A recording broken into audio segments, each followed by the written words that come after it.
Ibinasura ng isang korte sa Pasay ang apela para sa habeas corpus ng contractor na si Curly Discaya para maalis sa kustodiya ng Senado. Sa desisyon ng Pasay City Regional Trial Court Branch 498, walang nakitang sapat na ebidensya na magpapatunay na may grave abuse of discretion ang Senado sa pagdetene kay Discaya. Nasa kustodiya ng Senado si Discaya matapos ma-cite in contempt noong Setyembre dahil umano sa pagsisinungaling sa pagdinig ng Blue Ribbon Committee kaugnay ng anomalya sa flood control projects.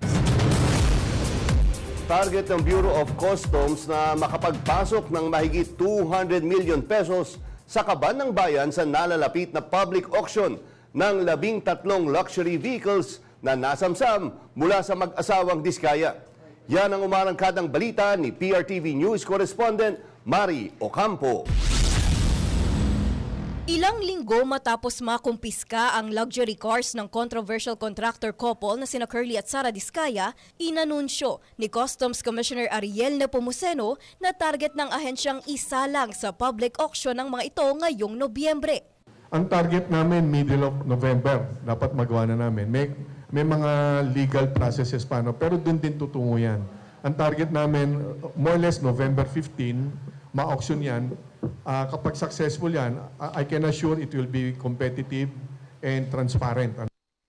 Ayon sa Commissioner, tinatayang aabot sa 200 hanggang 220 million pesos ang minimum proceeds na maaaring makuha ng pamahalaan mula na lang sa naturang auction batay nga sa floor price ng 13 luxury cars na kabilang sa mga nakumpiska. Giit ni Nepomuceno, titiyakin ng ahensya na magiging transparent at competitive ang proseso nang maiwasan ang anumang manipulasyon sa bidding.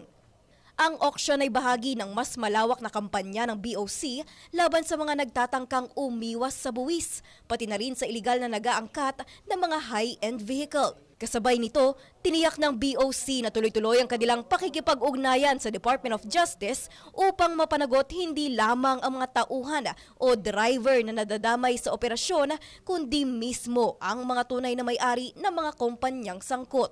The solution is we should hold accountable kung sino talaga ang may-ari. One, we need to run after the real owners. Two, prosecution should be airtight.